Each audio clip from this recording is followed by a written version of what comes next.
Magandang umaga po. Narito na po ang magiging lagay ng panahon ngayong araw ng Martes, October 8, 2024. At latest update sa low pressure area at bagyo na nasa loob at labas ng Philippine Area of Responsibility.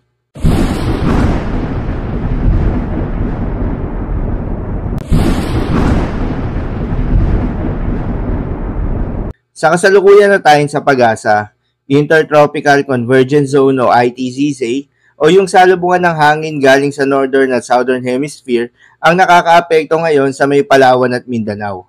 Dahil dito asahan yung maulap na kalangitan na may kalat-kalat na mga pagulan at thunderstorms. Habang sa nalalabing bahagi ng ating bansa ay asahan naman yung epekto ng easterlies o yung mainit na hangin galing sa karagatang Pasipiko at mga localized thunderstorms. Pati na rin yung low pressure area na nakakaapekto sa malaking bahagi ng Luzon. Samantala, itong low pressure area nga na binabantayan ng Pag-asa ay huling namataan sa layong 220 kilometers west ng Coron, Palawan. Ito ay nakapaloob sa Intertropical Convergence Zone. Hindi naman ito inaasahan na magde-develop bilang isang bagyo. At inaasahan na rin itong malusa within the next 12 hours. Habang yung tropical depression naman sa labas ng Philippine Area of Responsibility ay huling namataan sa layong 2,640 kilometers east of extreme northern Luzon. Taglay ang lakas ng hangin na umaabot sa 55 kilometers per hour malapit sa gitna at pagbugso na umaabot sa 70 kilometers per hour. Kumikilos ito pa north-eastward sa bilis na 25 kilometers per hour. Nananatili itong malayo sa ating bansa at hindi inaasahan na papasok ng Philippine Area of Responsibility. Kaya naman asahan na walang magiging direktang epekto ito sa anumang bahagi ng ating bansa. Paalala lamang po na ang mga nasabing forecast ay posible pa pong magbago.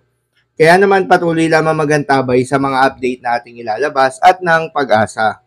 Para naman sa magiging lagay ng panahon ngayong araw ng Martes, dahil nga sa epekto nitong low pressure area, asahan sa Metro Manila, Central Luzon, Calabarzon, Bicol Region, La Union, Pangasinan, Benguet, Nueva Vizcaya, Quirino, Oriental Mindoro, Occidental Mindoro at Palawan. Ang maulap na kalangitan na may kalat-kalat na mga pagulan at thunderstorms. Posible ang mga pagbaha o pagguho ng lupa dahil sa katamtaman hanggang sa kung minsan ay malakas na pagulan. Habang sa Soxargen at Barm ay asahan rin yung maulap na kalangitan na may kalat-kalat na mga pagulan at thunderstorms. Dulot naman yan ng Intertropical Convergence Zone. Posible rin na mga pagbaha o pagguho ng lupa dahil sa katamtaman hanggang sa kung minsan ay malakas na pagulan. Habang sa nalalabing bahagi ng Ilocos Region, nalalabing bahagi ng Cordillera Administrative Region at nalalabing bahagi ng Cagayan Valley, ay asahan naman yung bahagyang maulap hanggang sa maulap na kalangitan na may kalat-kalat na mga pagulan o thunderstorms. Dulot naman yan ng easterlies. Posible rin na mga pagbaha o pagguho ng lupa during severe thunderstorms. Habang sa nalalabing bahagi naman ng ating bansa, ay asahan rin yung bahagyang maulap hanggang sa maulap na kalangitan na may kalat-kalat na mga pagulan o thunderstorms. Dulot naman yan ng mga localized thunderstorms. Posible rin na mga pagbaha o pagguho ng lupa during severe thunderstorms. So yun lamang po para sa lagay ng panahon ngayong araw ng Martes. Keep safe everyone. Para naman sa lagay ng mga dagat baybayin, ayon sa Pag-asa ay walang nakataas na gale warning sa anumang seaboards ng ating bansa. Kaya naman malayang makakapamalaot yung mga kababayan nating mangingisda at yung may mga maliliit na sasakyang pandagat dahil inaasahan yung banayad hanggang sa katamtaman ng mga pag-alon.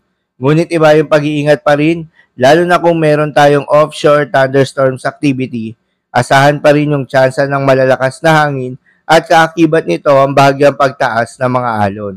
So yun lamang po para sa lagay ng panahon ngayong araw ng Lunes. Keep safe everyone.